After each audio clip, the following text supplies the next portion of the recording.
ആകാശവാണി. നമസ്കാരം. പ്രാദേശിക വാർത്തകൾ വായിക്കുന്നത് സുധിൻ സൈനുദ്ദീൻ.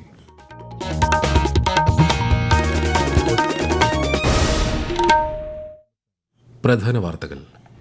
ഗവർണറുടെ നയപ്രഖ്യാപനത്തിന്മേലുള്ള നന്ദിപ്രമേയ ചർച്ചകൾക്ക് നിയമസഭയിൽ തുടക്കം. ഉന്നത വിദ്യാഭ്യാസ മേഖലയുമായി ബന്ധപ്പെട്ട UGC കരട് മാർഗരേഖ പിൻവലിക്കണമെന്ന പ്രമേയം നിയമസഭ പാസാക്കി. ആരോഗ്യ മേഖലയിലെ സംസ്ഥാനത്തിന്റെ പ്രകടനത്തെ വിമർശിച്ച് CAG റിപ്പോർട്ട്. കേന്ദ്രാവിഷ്കൃത ആരോഗ്യ പദ്ധതികളുടെ നടപ്പാക്കൽ സംസ്ഥാനത്ത് തൃപ്തികരമായിരുന്നില്ലെന്ന് വിമർശനം. അതിതീവ്ര ദുരന്ത മുന്നറിയിപ്പുകൾ ജനങ്ങളിലേക്കെത്തിക്കുന്ന കവചം സംവിധാനത്തിന് സംസ്ഥാനത്ത് തുടക്കം. ഉദ്ഘാടനം മുഖ്യമന്ത്രി പിണറായി വിജയൻ നിർവഹിച്ചു. രാജ്യരക്ഷാമന്ത്രി രാജ്നാഥ് സിംഗ് 2 ദിവസത്തെ സന്ദർശനത്തിനായി നാളെ കേരളത്തിലെത്തും. മാവേലിക്കരയിലെ സൈനിക് സ്കൂൾ കേന്ദ്രമന്ത്രി ഉദ്ഘാടനം ചെയ്യും.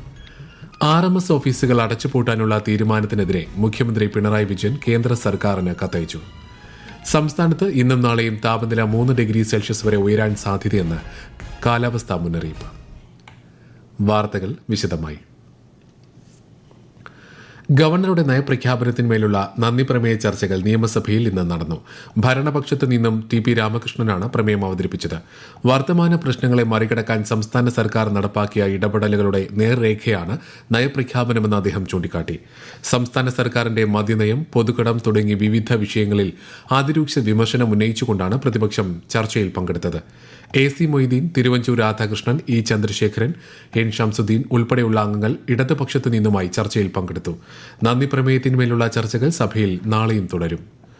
ഉന്നത വിദ്യാഭ്യാസ മേഖലയുമായി ബന്ധപ്പെട്ട് UGC ഈ മാസം 6-ന് പുറത്തിറക്കിയ കരട് മാർഗരേഖ പിൻവലിക്കണമെന്നാവശ്യപ്പെടുന്ന പ്രമേയം നിയമസഭ ഇന്ന് ഏകകണ്ഠമായി പാസാക്കി.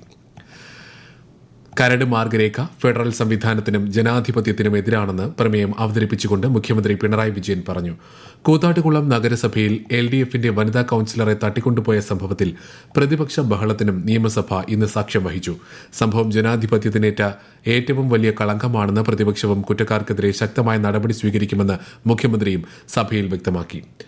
വിഷയം സഭ നിർത്തിവെച്ച് ചർച്ച ചെയ്യണമെന്ന പ്രതിപക്ഷത്തിന്റെ ആവശ്യം തുടർന്ന് സ്പീക്കർ നിരസിക്കുകയായിരുന്നു. സംസ്ഥാനത്തെ ആരോഗ്യ മേഖലയുടെ പ്രകടനം വിലയിരുത്തുന്ന 2016-22 കാലയളവിലെ audit report comptroller and auditor general ഇന്ന് നിയമസഭയുടെ മേശപ്പുറത്ത് വെച്ചു. സംസ്ഥാനത്തെ ആശുപത്രികളിൽ ഡോക്ടർമാരുടെയും പാരാമെഡിക്കൽ സ്റ്റാഫുകളുടെയും എണ്ണം അനുവദിച്ചതിലും കുറവാണെന്നും ഇത് പരിഹരിക്കാൻ നടപടി സ്വീകരിക്കണമെന്നും റിപ്പോർട്ട് ചൂണ്ടിക്കാട്ടുന്നു. തിരഞ്ഞെടുത്ത കേന്ദ്രാവിഷ്കൃത പദ്ധതികളുടെ നടപ്പാക്കൽ തൃപ്തികരമായിരുന്നില്ല എന്ന വിമർശനവും CAG ഉന്നയിച്ചു. മരുന്ന് ലഭ്യത, ഉപകരണങ്ങളുടെ പരിപാലനം, അടിസ്ഥാന സൌകര്യ വികസനം എന്നിവ കാര്യക്ഷമമാക്കാൻ അടിയന്തര നടപടി സ്വീകരിക്കണമെന്നും റിപ്പോർട്ടിൽ നിർദ്ദേശമുണ്ട്. സുരക്ഷാബോധം പൊതുശീലമാക്കി മാറ്റണമെന്ന് ജനങ്ങളോട് ആഹ്വാനം ചെയ്ത് മുഖ്യമന്ത്രി പിണറായി വിജയൻ.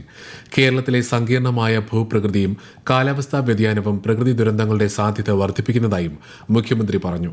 സംസ്ഥാന ദുരന്ത നിവാരണ അതോറിറ്റിയുടെ കവചം മുന്നറിയിപ്പ് സംവിധാനത്തിന്റെ സംസ്ഥാനതല ഉദ്ഘാടനം തിരുവനന്തപുരത്ത് നിർവഹിക്കുകയായിരുന്നു മുഖ്യമന്ത്രി. നമ്മുടേതുപോലെ സങ്കീർണമായ ഭൂപ്രകൃതിയും കാലാവസ്ഥയുമുള്ള ഒരു നാട്ടിൽ മുന്നറിയിപ്പുകളെല്ലാം 100% കൃത്യതയാർജിക്കാൻ ശാസ്ത്രം ഇനിയും ഒരുപാട് പുരോഗതി കൈവരിക്കേണ്ടതുണ്ട്.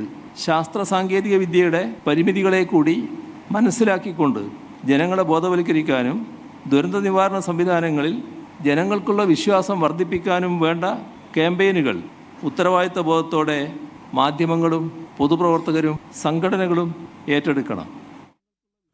കേന്ദ്ര കാലാവസ്ഥാ വകുപ്പ്, ജിയോളജിക്കൽ സർവേ ഓഫ് ഇന്ത്യ, കേന്ദ്ര ജല കമ്മീഷൻ തുടങ്ങി വിവിധ ദേശീയ നോഡൽ ഏജൻസികൾ നൽകുന്ന അതിതീവ്ര ദുരന്ത മുന്നറിയിപ്പുകൾ ജനങ്ങളിലേക്ക് എത്തിക്കുന്നതിനാണ് കവചം സംവിധാനം സ്ഥാപിച്ചിരിക്കുന്നത്.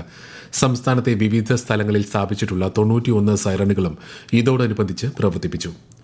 രാജ്യരക്ഷാമന്ത്രി രാജ്നാഥ് സിംഗ് 2 ദിവസത്തെ സന്ദർശനത്തിനായി നാളെ കേരളത്തിലെത്തും. മാവേലിക്കരയിലെ വിദ്യാധിരാജ വിദ്യാപീഠം സൈനിക് സ്കൂളിന്റെ ഔദ്യോഗിക ഉദ്ഘാടനം അദ്ദേഹം നാളെ വൈകുന്നേരം നിർവഹിക്കും. കവയിത്രി സുഗതകുമാരിയുടെ നവതി ആഘോഷങ്ങളുടെ സമാപന സമ്മേളനവും കേന്ദ്രമന്ത്രി ആറന്മുളയിൽ ഉദ്ഘാടനം ചെയ്യും. കൊച്ചിയിലെ നാവികസേനാ കേന്ദ്രവും ശ്രീ രാജ്നാഥ് സിംഗ് സന്ദർശിക്കും. കൊച്ചി വിമാനത്താവളത്തിൽ നിന്നും അദ്ദേഹം മറ്റന്നാൾ രാവിലെ വാരണാസിയിലേക്ക് തിരിക്കും. റെയിൽവേ മെയിൽ സർവീസ് ഓഫീസുകൾ അടച്ചുപൂട്ടാനുള്ള കേന്ദ്ര സർക്കാർ തീരുമാനത്തിനെതിരെ മുഖ്യമന്ത്രി പിണറായി വിജയൻ കേന്ദ്ര വാർത്താവിനിമയ മന്ത്രി ജ്യോതിരാദിത്യ സിന്ധ്യയ്ക്ക് കത്തയച്ചു. സംസ്ഥാനത്തെ തപാൽ സംവിധാനങ്ങളുടെ കാര്യക്ഷമതയെ ഇത് ദോഷകരമായി ബാധിക്കുമെന്ന ആശങ്ക മുഖ്യമന്ത്രി കത്തിൽ പങ്കുവച്ചു. RMS ഓഫീസുകളെ സ്പീഡ് പോസ്റ്റ് പ്രോസസിംഗ് ഹബ്ബുകളുമായി സംയോജിപ്പിക്കാനുള്ള തീരുമാനത്തിന്റെ ഭാഗമായി രാജ്യത്തെ 312 RMS ഓഫീസുകളാണ് അടച്ചുപൂട്ടുന്നത്. ഇതിൽ 12 എണ്ണം കേരളത്തിലാണ്. ഈ വാർത്തകൾ ആകാശവാണിയിൽ നിന്ന്. ആകാശവാണി വാർത്തകളും വാർത്താ അധിഷ്ഠിത പരിപാടികളും All India Radio News Thiruvananthapuram YouTube ചാനലിലും @all India Radio News Thiruvananthapuram Facebook പേജിലും AIR ന്യൂസ് _ ഇൻസ്റ്റഗ്രാം അക്കൌണ്ടിലും @AIR ന്യൂസ് _ TVM X ഹാൻഡിലും ലഭ്യമാണ്. ഉത്തരാഖണ്ഡിൽ ഈ മാസം 28-ന് ആരംഭിക്കുന്ന 38ാമത് ദേശീയ ഗെയിംസിനായി തയ്യാറെടുത്ത് കേരളം. 451 കായിക താരങ്ങൾ ഉൾപ്പെടെ 574 പേരുടെ സംഘമാണ് സംസ്ഥാനത്ത് നിന്നും ഗെയിംസിനായി യാത്ര തിരിക്കുന്നത്. വിശദാംശങ്ങളുമായി ആകാശവാണി തിരുവനന്തപുരം ജില്ലാ പ്രതിനിധി രജു കോലിക്കോട്. അത്ലറ്റിക്സിൽ 47 പേരും നീന്തലിൽ 43 പേരും ടീമിലുണ്ട്. ടീമുകളുടെ പരിശീലനം നേരത്തെ തന്നെ തുടങ്ങിയിരുന്നു. ആദ്യ സംഘമായ ട്രയാത്തലൻ ടീം മറ്റന്നാൾ യാത്ര തിരിക്കും. ദേശീയ ഗെയിംസിൽ പങ്കെടുക്കുന്ന എല്ലാവർക്കും വിമാനയാത്രാ സൗകര്യം ഒരുക്കിയിട്ടുണ്ട്.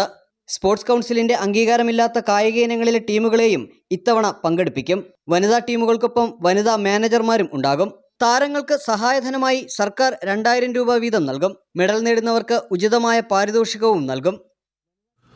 റിപ്പബ്ലിക് ദിനത്തോടനുബന്ധിച്ച് ജനുവരി 26-ന് രാഷ്ട്രപതി ഭവനിൽ നടക്കുന്ന അറ്റ് ഹോം പരിപാടിയിൽ പങ്കെടുക്കാൻ കേരളത്തിൽ നിന്ന് 12 വിശിഷ്ട അതിഥികൾക്ക് ക്ഷണം ലഭിച്ചു. ഹോക്കി താരം PR ശ്രീജേഷ്, ഇന്ത്യൻ മർച്ചന്റ് നേവിയുടെ ആദ്യ വനിതാ ക്യാപ്റ്റനായ captain Radhika Menon, ISRO chairman doctor V Narayanan, മുൻ രാജ്യസഭാംഗം ശ്രേയാംസ് കുമാർ തുടങ്ങി വിവിധ മേഖലയിൽ നിന്നുള്ള വിശിഷ്ട വ്യക്തിത്വങ്ങൾക്കാണ് രാഷ്ട്രപതി ഭവനിൽ നിന്നുള്ള ക്ഷണം ലഭിച്ചിട്ടുള്ളത്. ഒരു വിഭാഗം സർക്കാർ ജീവനക്കാരും അധ്യാപകരും നാളെ സംസ്ഥാന വ്യാപകമായി സൂചനാ പണിമുടക്ക് നടത്താൻ തീരുമാനിച്ച സാഹചര്യം നേരിടാൻ ഡയസ് നോൺ പ്രഖ്യാപിച്ച് സംസ്ഥാന സർക്കാർ അനധികൃതമായി ജോലിക്ക് ഹാജരാകാത്ത ജീവനക്കാരുടെ ഫെബ്രുവരിയിലെ ശമ്പളത്തിൽ നിന്നും പണിമുടക്ക് ദിവസത്തെ ശമ്പളം കുറവ് ചെയ്യുമെന്നാണ് പൊതുഭരണ വകുപ്പിന്റെ ഉത്തരവിൽ പറയുന്നത്. ലൈഫ് ഭവന പദ്ധതിക്ക് 100 കോടി രൂപ കൂടി അനുവദിച്ചതായി ധനമന്ത്രി KN ബാലഗോപാൽ. പദ്ധതിക്ക് ഇതുവരെ 5684 കോടി രൂപയാണ് സംസ്ഥാന സർക്കാർ നൽകിയത്. സർക്കാർ മേഖലയിലെ ലാബുകളെ ബന്ധിപ്പിക്കുന്ന നിർണയ ലബോറട്ടറി ശൃംഖല സംസ്ഥാനമൊട്ടാകെ 3 മാസത്തിനുള്ളിൽ പൂർണ്ണതോതിൽ പ്രവർത്തനം ആരംഭിക്കുമെന്ന് ആരോഗ്യമന്ത്രി വീണ ജോർജ്. പരിശോധനാ ഫലങ്ങൾ മൊബൈലിലൂടെ അറിയാനും സൌകര്യമൊരുക്കിയിട്ടുണ്ട്. ഗവർണർ രാജേന്ദ്ര വിശ്വനാഥ് ആർലേക്കറെ സംസ്ഥാന തെരഞ്ഞെടുപ്പ് കമ്മീഷണർ A ഷാജഹാൻ രാജ്ഭവനിൽ സന്ദർശിച്ചു. സംസ്ഥാനത്തെ തദ്ദേശ സ്വയംഭരണ സംവിധാനം, വാർഡ് പുനർവിഭജന പ്രക്രിയ, 2025-ൽ നടക്കാനുള്ള തദ്ദേശ സ്ഥാപന പൊതു തിരഞ്ഞെടുപ്പ് എന്നിവയെക്കുറിച്ച് കൂടിക്കാഴ്ചയിൽ ചർച്ച നടന്നു. ബ്രൂവറി വിഷയത്തിൽ മന്ത്രി MP രാജേഷിന്റെ രാജി ആവശ്യപ്പെട്ട് യൂത്ത് കോൺഗ്രസ് നിയമസഭയിലേക്ക് നടത്തിയ മാർച്ചിൽ സംഘർഷം. പാലക്കാട് മദ്യനിർമ്മാണശാലയ്ക്ക് പ്രവർത്തനാനുമതി നൽകിയതിൽ അഴിമതിയുണ്ടെന്ന് ആരോപിച്ചായിരുന്നു മാർച്ച്. ബാരിക്കേഡ് മറികടക്കാൻ ശ്രമിച്ച പ്രവർത്തകർക്ക് നേരെ പോലീസ് ജലപീരങ്കി പ്രയോഗിച്ചു. സിറോ മലബാർ സഭയിലെ തർക്ക വിഷയങ്ങളുമായി ബന്ധപ്പെട്ട് പ്രതിഷേധിച്ച 21 വൈദികരുമായി ആർച്ച് ബിഷപ്പ് മാർ ജോസഫ് പാംപ്ലാനി കൊച്ചിയിൽ ചർച്ച നടത്തി. ആവശ്യങ്ങൾ പരിഗണിക്കാൻ തയ്യാറാണെന്ന് ആർച്ച് ബിഷപ്പ് ഉറപ്പ് നൽകിയതായി ചർച്ചകൾക്ക് ശേഷം വൈദികർ അറിയിച്ചു. സസ്പെൻഷൻ നടപടികൾ തൽക്കാലത്തേക്ക് നിർത്തിവെക്കാനും പ്രശ്നങ്ങൾ ഘട്ടം ഘട്ടമായി പരിഹരിക്കാനും തീരുമാനിച്ചിട്ടുണ്ട്. മുതിർന്ന വൈദികരുമായും അൽമായ നേതൃത്വവുമായും ആർച്ച് ബിഷപ്പ് ചർച്ച നടത്തുമെന്ന് വൈദികർ പറഞ്ഞു. പോക്സോ കേസിൽ നടൻ കൂട്ടിക്കൽ ജയചന്ദ്രനെതിരെ പോലീസ് ലുക്കൌട്ട് നോട്ടീസ് പുറപ്പെടുവിച്ചു.